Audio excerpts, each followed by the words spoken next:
जब भी हम किसी फ़्लाइट में उड़ान भरते हैं, हमें ऑक्सीजन मास्क पहनने का एक रूल बताया जाता है कि अगर जब भी कभी प्लेन के केबिन का एयर प्रेशर कम होगा तब ऑक्सीजन मास्क ऑटोमेटिकली ड्रॉप होंगे।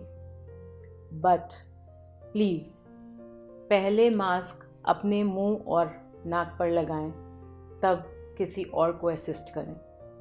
Same principle applies on being a caregiver, यानी कि अगर आप किसी क्रोनिक डिजीज़ के पेशेंट का ख्याल कर रहे हैं तो अपना भी उतना ही ख्याल रखें जितना कि आपको पेशेंट का ख्याल रखना है। जब किसी को परिवार में कोई क्रोनिक डिजीज़ हो जाती है तो वहाँ दो बहुत इम्पॉर्टेंट लोग होते हैं, एक तो पेशेंट खुद और दूसरा उसका केयर टेकर, और दोनों का ही ख्याल रखा जाना बहुत इम्पॉर्टेंट है। पेशेंट का ध्यान तो केयर गिवर रखेगा ही, बट केयर गिवर का ख्याल या तो केयर गिवर को खुद ही रखना होगा और या फिर कोई दूसरा फैमिली मेम्बर या हेल्पर उनका ख्याल रखेगा, क्योंकि ये वो व्यक्ति है जिनके साथ पेशेंट सबसे ज़्यादा कंफर्टेबल है। तो इनका खुद का अच्छी हेल्थ में रहना बहुत इम्पॉर्टेंट है। साथ ही केयर गिवर को मेंटली भी काम रहना बहुत ज़रूरी है, तभी वो अपना और पेशेंट का प्रॉपर्ली ख्याल रख पाएंगे। Like for my husband it was me, for a kid it can be his or her parents। Generally care giver family का ही कोई मेंबर होता है जिनकी अपनी भी एक लाइफ साइड बाय साइड चल रही होती है जो कि स्टैंड स्टिल पर आ जाती है। केयर गिवर का रूटीन, उनका लाइफस्टाइल, सब कुछ मेजरली चेंज होने लगता है, जो कि उनके लिए भी अडॉप्ट करना बहुत डिफ़िकल्ट होता है।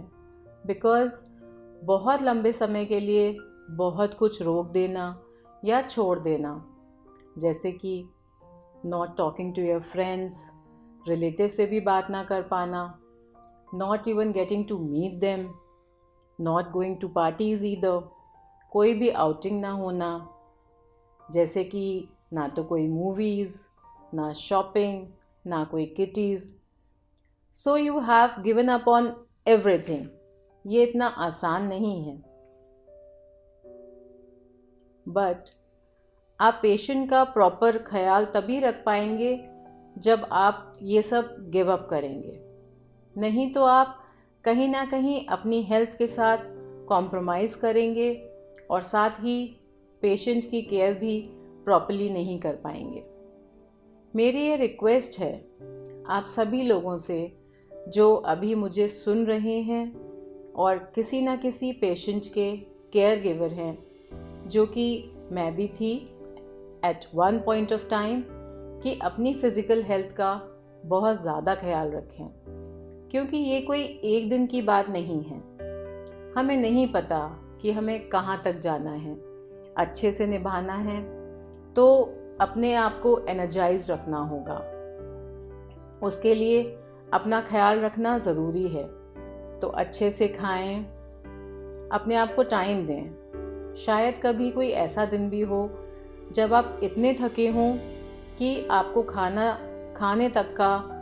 खाना लेने तक की हिम्मत ना हो, तो उसके लिए या तो आपके आसपास घर में कोई ऐसा फैमिली मेम्बर या हेल्पर होना चाहिए जो आपका ध्यान रखे।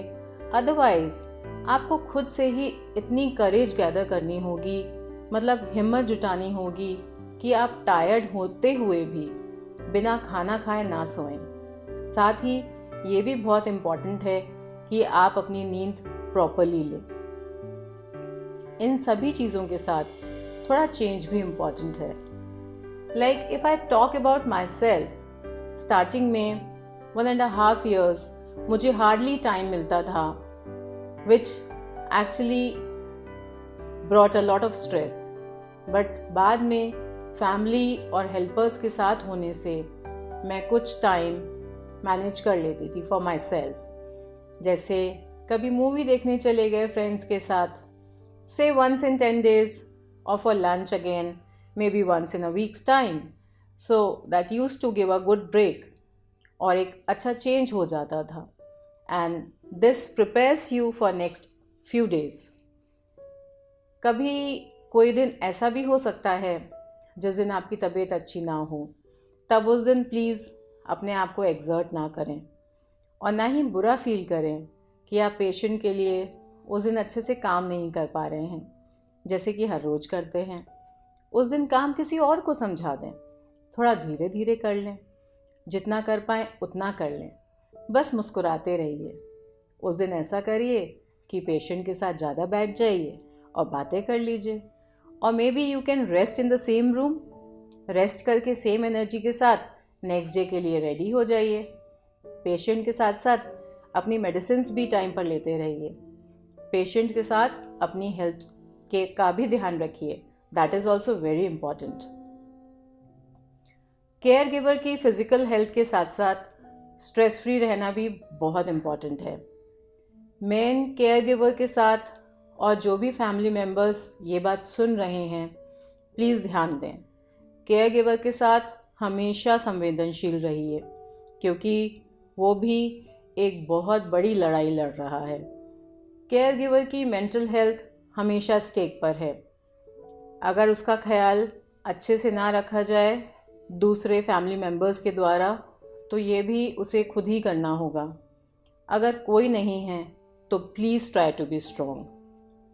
एट टाइम्स केयर गिवर्स का ट्रॉमा यानी उसकी परेशानी समझ पाना बहुत मुश्किल हो सकता है, क्योंकि पेशेंट की प्रॉब्लम तो सभी समझ जाते हैं, बट केयर गिवर सब कुछ करने के बाद भी ना तो किसी को कुछ कह पाता है और एट टाइम्स ये भी सोच रहा है कि कहीं मैं कुछ गलत तो नहीं कर रहा।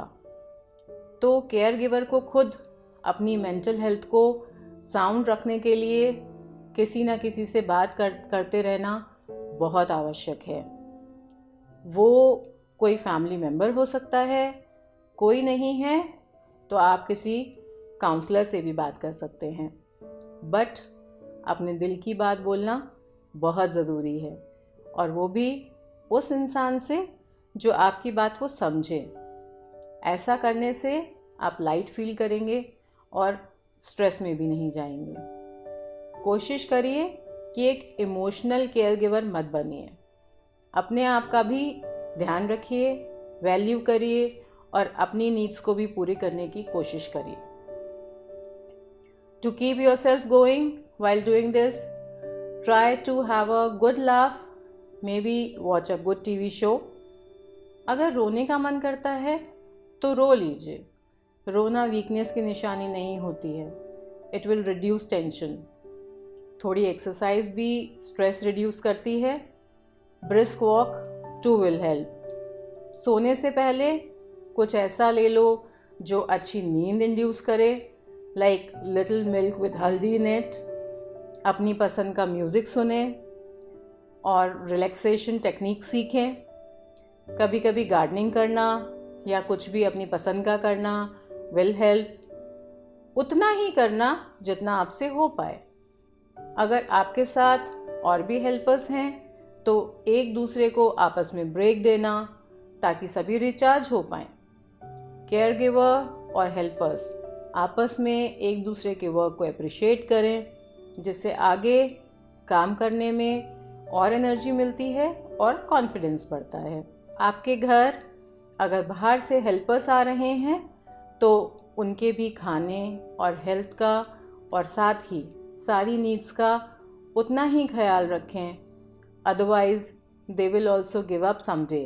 एंड में पूरी रिस्पॉन्सिबिलिटी केयर गिवर पर ही आ जाती है, पेशेंट का ख्याल रखने की भी और साथ ही अपना भी, घर का एटमॉस्फेयर भी। केयर गिवर को ही लाइट और हैप्पी रखना है। इवन सभी स्ट्रेस फ्री काम करें, खुश रहें और पेशेंट के आसपास अच्छा माहौल रहे। ये भी केयर गिवर की ही रिस्पॉन्सिबिलिटी है। Also to keep the patient in a happy and a gay mood.